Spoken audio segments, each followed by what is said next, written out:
Remember I took out the Reggiano, Scott? Oh, here it is. Here it is. My Reggiano. There's no other cheese. I can remember when I first ate this stuff with red wine, it was like winning the lotto. Hi, this is Shannon Wilson from Artigiana in Larkinville. Welcome to Diggin' Buffalo, brought to you by Milk for Health. We're making the Nonna, which is basically our focaccia dough with a lot of olive oil and really thick. And Nonna is Italian for grandma. I never had a Nonna like that. I called anybody a Nonna, so I'm just gonna start the legacy and hope that I'll be a Nonna. I like a lot of toppings. Now I do some of the garlic now and some of it later, and the smoked prosciutto will go on last when it comes out of the oven.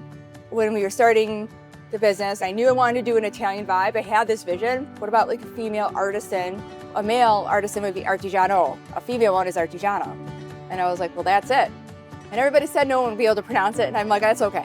We're using Reggiano, which is the cheese that has aged longer, has crystallization on the outside for crunch. And when it goes on the bread, when it's nice and hot like that, it's kind of just gonna melt into it. And we're gonna educate everybody and make them feel welcome in a dark, moody space, and they're not gonna feel intimidated. And they're gonna be able to come back and feel comfortable about eating something they never had before. Ideally, we would like everybody to get at least one piece of cured meat per slice, and we'll cut to order. No more cheese for you. There we go, perfect.